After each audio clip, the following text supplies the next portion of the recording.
Hey guys, it's David from quizhacker.net. Today is part one of how to self-prep for the ACT. In part one, I'm just going to be talking about step one, which is just making sure that the ACT is actually the test for you. It may not be. And before you begin on a test prep adventure, and I use the term very loosely, you want to make sure that you're taking the right exam. So how are you going to do that? Well, you need to take a full timed official practice test, both the SAT and the ACT. That is the first step. Why do you need to do that? Well, it may turn out that you hate one of the exams. It could be the ACT if you've never taken it before. You don't know for sure. Or it could be that you don't hate either one of them, but one of them you prefer.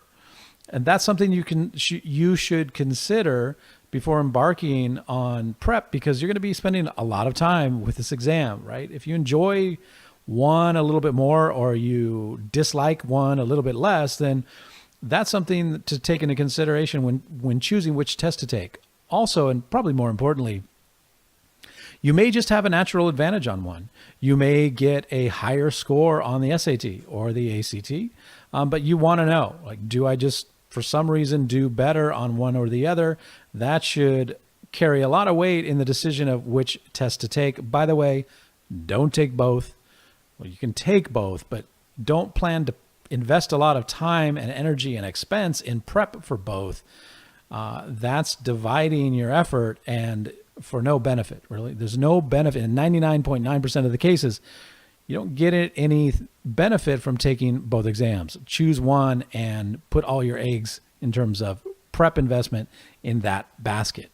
Okay, so the question then is where to find these official practice tests. Remember, it's very, very important that these be official exams.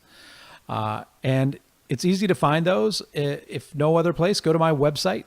That is quizhacker.net.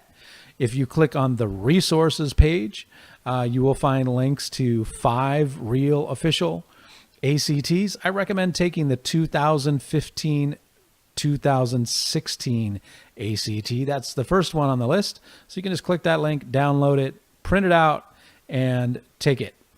Follow all the instructions exactly as it says. These need to be timed. Take a break where it says to take a break, and do everything else that the instructions ask you to do. For the official SAT practice tests, you can get those from the College Board website. You can get those from the Khan Academy website. You can also get those from my website. It's on a different page, not the resources page of quizhacker.net, but the lessons page of quizhacker.net.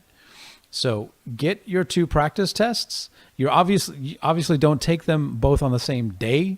Okay, you should take them preferably on a Saturday, because that's the day the tests are actually administered, and it really needs to be early in the morning. Okay, don't take these in the afternoon, and don't take them in the evening. Obviously, don't take them late at night when you're tired.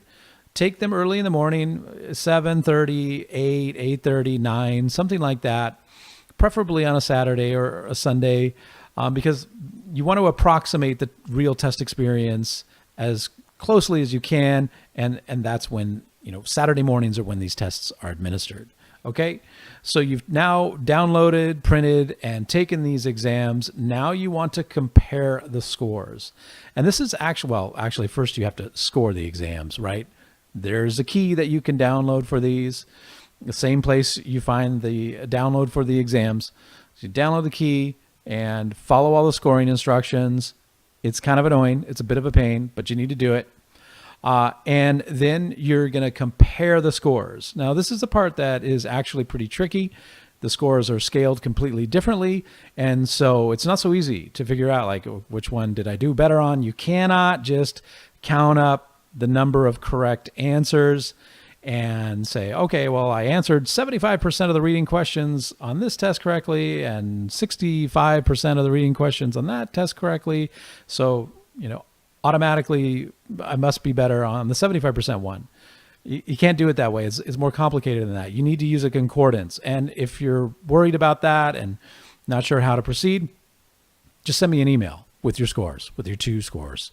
David@quizhacker.net is my email address. It will take, I do this all the time. It'll take me 30 seconds to look it up, do the calculation, and get back to you. I'm not saying I'll get back to you in 30 seconds. I'm saying I'll try to get back to you as soon as possible, but doing the actual comparison will take me not a long time. It's not a big hassle.